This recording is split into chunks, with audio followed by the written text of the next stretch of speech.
بسم اللہ الرحمن الرحیم نحمدہ ونصلی ونسلم علی رسولہ الکریم۔ انتہائی قابل احترام سامعین و ناظرین، آج کے دور کے فتنوں میں سے ایک بہت بڑا فتنہ والدین کی حق تلفی اور ان کے حقوق سے غافل ہونا ہے۔ رسول اللہ صلی اللہ تعالیٰ علیہ وسلم نے صدیاں پہلے اس فتنے کی نشاندہی فرما دی تھی اور آپ نے واضح الفاظ میں یہ بتایا تھا کہ قیامت قائم ہونے سے پہلے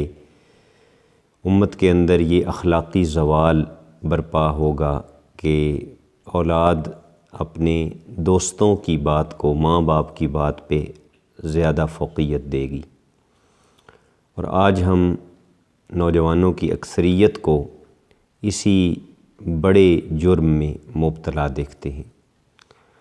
اللہ جل شانہ نے قرآن مجید فرقان حمید میں والدین کی عظمت اور ان کے مقام اور مرتبے کو جتنی تاکید سے بیان کیا ہے، شاید خونی رشتوں میں سے کسی اور رشتے کی فضیلت اور ان کے حقوق کو اس طرح بیان نہیں فرمایا۔ آپ حیران ہوں گے کہ قرآن مجید نے یہاں تک تاکید کر دی کہ اگر تمہارے والدین مشرک ہی کیوں نہیں تو پھر بھی تمہیں یہ اجازت تو نہیں ہے کہ تم ان کا کہا مان کر شرک شروع کر دو، لیکن اس بات کے پھر بھی پابند ہو کہ تم نے ان کے ساتھ حسن سلوک سے پیش آنا ہے۔ وَصَاحِبْهُمَا فِي الدُّنْيَا مَعْرُوفًا، سورہ لقمان کی آیت نمبر 15 میں فرمایا کہ ان کے ساتھ دنیا میں بھلے طریقے سے پیش آؤ، اچھے طریقے سے پیش آؤ۔ ان کا شرک، ان کا کفر اپنی جگہ، اللہ تعالیٰ تمہیں ان کے ساتھ حسن سلوک کا اجر اپنی جگہ ضرور عطا فرمائے گا۔ حضرت عیسیٰ علیہ السلام اللہ کے جلیل القدر پیغمبر ہیں۔ اللہ تعالیٰ نے سورہ مریم میں حضرت عیسیٰ علیہ السلام کے اوصاف، ان کی خوبیاں، ان کی شخصیت کے اندر جو پرکشش چیزیں تھیں ان کو بیان کیا، تو اس میں ایک یہ بھی فرمایا کہ ان کی زبان سے کہلوایا کہ وَبَرًّا بِوَالِدَتِی، میری شان یہ ہے کہ میں اپنی والدہ کے ساتھ حسن سلوک کرنے والا ہوں۔ اسی طرح حضرت یحییٰ علیہ السلام جو اللہ کے پیغمبر ہیں، ان کے متعلق رب فرماتا ہے کہ وَبَرًّا بِوَالِدَیہِ، وہ اپنے والدین سے حسن سلوک کرنے والے تھے۔ تو ان نبیوں کے ساتھ منسوب کر کے اس نیکی کو بیان کرنے کا مقصد یہ تھا کہ اللہ تعالیٰ ہر قرآن پڑھنے والے کو یہ بتانا چاہتا ہے کہ والدین کے ساتھ حسن سلوک اتنی بڑی نیکی ہے کہ جہاں میں نبیوں کے اوصاف کا تذکرہ کر رہا ہوں اور جہاں ان عظیم ترین شخصیات کے کمالات کا ذکر فرما رہا ہوں،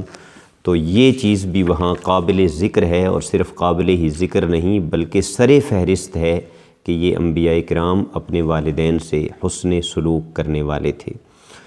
رسول اللہ صلی اللہ تعالیٰ علیہ وسلم سے حضرت ابو ہریرہ روایت فرماتے ہیں، یہ صحیح بخاری اور صحیح مسلم کی متفق علیہ روایت ہے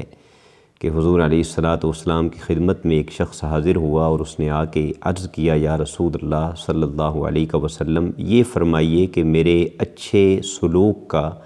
میری خوبصورت صحبت کا سب سے زیادہ حقدار کون ہے؟ تو حضور علیہ السلام نے فرمایا، تیری ماں۔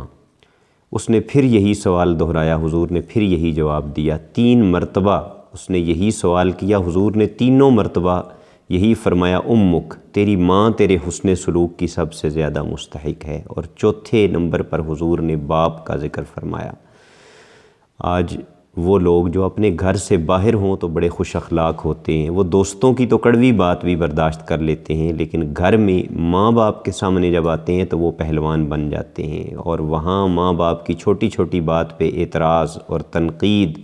اور غصے ہونا شروع ہو جاتے ہیں۔ وہ اس حدیث مبارکہ کو ہر وقت اپنے سامنے رکھیں۔ صحیح مسلم میں حضرت ابو ہریرہ سے ہی مروی ہے کہ حضور علیہ السلام تشریف لائے مسجد میں اور ممبر کی پہلی سیڑھی پہ قدم رکھا، اور آپ نے فرمایا کہ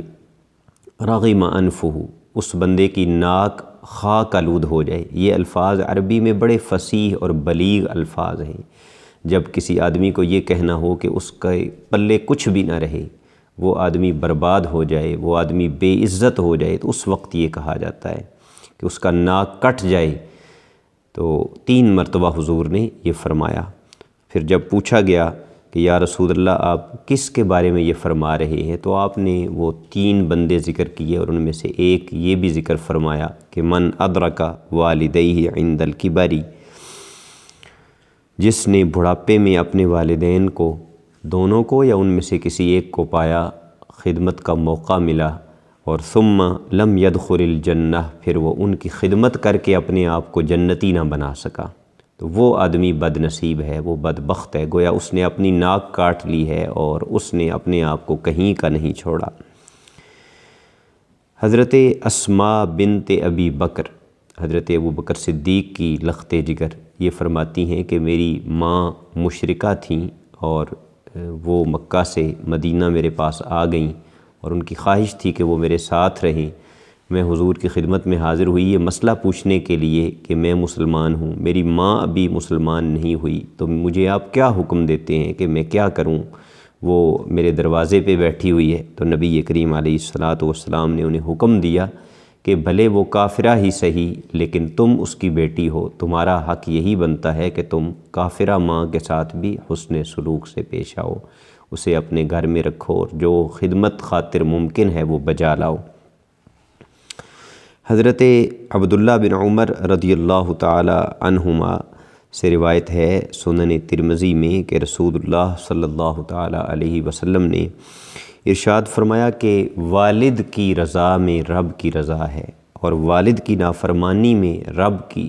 والد کی ناراضگی میں رب کی ناراضگی ہے۔ آپ دیکھیے کتنے بڑے الفاظ ہیں، اگر بندہ ان پہ غور کر لے کہ جب آپ اپنے والد کو جھڑک رہے ہوتے ہیں، جب آپ اپنے والد کو نعوذ باللہ برا بھلا کہہ رہے ہوتے ہیں، یا اس کی طرف آپ حقارت کی نظر سے خدا نخواستہ دیکھ رہے ہوتے ہیں، تو آپ ذرا غور کیجئے کہ آپ کتنے بڑے جرم کا ارتکاب کر رہے ہیں، اور اس والد کو ناراض نہیں کر رہے بلکہ اللہ جل شانہ کے غضب کو آپ دعوت دے رہے ہوتے ہیں۔ حضرت ابو الدرداء رضی اللہ تعالی عنہ فرماتے ہیں کہ نبی کریم صلی اللہ تعالی علیہ وسلم نے ارشاد فرمایا الوالد اوسط ابواب الجنہ، تمہارا جو باپ ہے وہ تمہارے لیے جنت کا درمیان والا دروازہ ہے۔ آپ کو پتہ ہے نا کہ جب ایک بلڈنگ کے کئی دروازے ہوں تو خوبصورتی کے لیے درمیان والا دروازہ ذرا بڑا رکھا جاتا ہے، اسے اور زیادہ نمایاں اور خوبصورت بنایا جاتا ہے۔ تو صرف یہ نہیں فرمایا کہ وہ جنت کا دروازہ ہے، بلکہ فرمایا وہ جنت کا اوسط دروازہ ہے، درمیان والا دروازہ ہے۔ فَإِنْ شِئْتَ فَحَافِظْ عَلَى الْبَابِ أَوْ ضَيِّعْ، اب یہ تمہاری اپنی مرضی ہے کہ تم اس دروازے سے اپنے آپ کو گزارنے کا اہل بناتے ہو یا یہ موقع ضائع کر دیتے ہو۔ یہ مقام ہے والد کا نبی کریم صلی اللہ تعالی علیہ وسلم کی نگاہ میں۔ حضرت عائشہ فرماتی ہیں کہ حضور علیہ الصلاۃ والسلام جب معراج فرما کے واپس تشریف لائے تو آپ نے فرمایا کہ میں جنت میں جب داخل ہوا تو وہاں میں نے کسی کے قرآن پڑھنے کی آواز سنی، اور ظاہر ہے کہ وہ جنت میں نہیں پڑھ رہا تھا، پڑھ زمین پہ رہا تھا، آواز اس کی جنت میں جا رہی تھی، اور جنت میں آواز کا جانا یہ نشانی تھی کہ اس بندے کا قرآن پڑھنا اللہ کی بارگاہ میں مقبول ہے، کیونکہ جو عمل مقبول نہ ہو وہ تو آسمان کی طرف بلند ہی نہیں ہوتے۔ تو حضور نے پوچھا فرشتوں سے کہ یہ کون ہے جس کے قرآن پڑھنے کی آواز آ رہی ہے؟ تو انہوں نے صحابی رسول حضرت حارثہ بن نعمان کا نام لیا رضی اللہ عنہ کہ یا رسول اللہ یہ ان کے قرآن پڑھنے کی آواز ہے۔ اور حضور جب واپس تشریف لائے زمین پہ تو حضرت حارثہ کو بلا کے پوچھا تو پتہ چلا کہ ان کی یہ خوبی کہ جس کی بنا پر اللہ نے انہیں یہ مقام عطا فرمایا ہے وہ کوئی اور خوبی نہیں ہے، وہ خوبی یہ ہے کہ وہ اپنی ماں کے فرما بردار ہیں، اپنی ماں کے خدمت گزار ہیں، اس کی مرضی کے بغیر کچھ نہیں بولتے، کچھ نہیں کہتے، کچھ نہیں کرتے۔ تو حضور علیہ الصلاۃ والسلام نے 3 مرتبہ حضرت حارثہ کے سامنے یہ جملہ کہا کہ جو ماں کا فرما بردار ہو اللہ اس کو یہی اجر اور یہی رتبہ عطا فرمایا کرتا ہے۔ عزیزان محترم، والدین کا رشتہ وہ مقدس رشتہ ہے کہ جو زندہ ہوں تو پھر بھی ان کے حقوق ہیں، اور جب وہ دنیا سے چلے جائیں، رخصت ہو جائیں، تو رسول اللہ صلی اللہ تعالی علیہ وسلم نے پھر بھی ان کے حقوق کی طرف ہماری توجہ دلائی ہے کہ اس وقت بھی تمہارا ان سے رشتہ کٹا نہیں، ختم نہیں ہوا، اور تمہاری ذمہ داریاں مکمل نہیں ہوئیں، بلکہ جو نیک اور صالح اولاد ہے اس کی ذمہ داریاں والدین کے حوالے سے والدین کے دنیا سے جانے کے بعد بھی برقرار رہتی ہیں۔ اس حوالے سے صحیح مسلم میں حضرت عبداللہ بن عمر سے یہ بڑی خوبصورت روایت منقول ہے۔ حضور علیہ الصلاۃ والسلام نے فرمایا ان من ابر البر صلۃ الرجل اہل ود ابی، کہ نبی کریم علیہ السلام فرماتے ہیں کہ سب نیکیوں سے بڑی نیکی جو کوئی اولاد کر سکتی ہے وہ یہ ہے کہ جب اس کے ماں باپ دنیا سے چلے جائیں تو پھر بھی وہ ان لوگوں سے محبت سے پیش آئے جن سے ان کے والدین محبت سے پیش آتے تھے، یعنی اپنے باپ کے دوستوں کی تعظیم کرے، اپنی ماں کی جو سہیلیاں ہیں، اس کی ہم عمر خواتین ہیں، اس کی محلے دار خواتین ہیں جن کے ساتھ اس کی ماں کا اٹھنا بیٹھنا تھا، اچھے تعلقات تھے، تو ان خواتین کا اسی نظر سے احترام کرے جیسے کہ یہ اس کی مائیں ہیں، تو اس سے اس کے والدین کی ماں باپ کی روح خوش ہوگی۔ نبی کریم صلی اللہ تعالیٰ علیہ وسلم کے پاس ایک شخص بنی سلمہ قبیلے کا حاضر ہوا اور عرض کیا کہ میرے والدین دنیا سے چلے گئے ہیں تو میں اب ان کے لیے کیا کر سکتا ہوں۔ یہ ابو داؤد، سنن ابی داؤد اور سنن ابن ماجہ میں ہے۔ حضور علیہ الصلاۃ والسلام نے فرمایا سب سے پہلا حق تو ان کے مر جانے کے بعد یہ ہے کہ ان کی نماز جنازہ پڑھو، پھر ان کے لیے استغفار کرو، اللہ کی بارگاہ میں مغفرت اور بخشش کی دعا مانگو۔ اگر وہ دنیا میں کسی سے کوئی وعدہ کر گئے ہیں اور وہ پورا نہیں کر سکے اور دنیا سے چلے گئے ہیں تو ان کا کیا ہوا وہ وعدہ پورا کر دو، اور جن جن لوگوں کے ساتھ ان کا تعلق تھا، چاہے خونی تعلق تھا، رشتہ داری تھی یا ویسے دنیاوی تعلق تھا، ان لوگوں کے ساتھ تم بھی عزت اور تکریم سے پیش آؤ۔ یہ وہ حقوق ہیں جو تم پر ماں باپ کی وصال کے اور ان کی وفات کے بعد بھی لازم ہیں۔ باتیں بہت سی ہیں، احادیث مبارکہ بہت سی ہیں، آخر میں ایک چھوٹا سا واقعہ عرض کر کے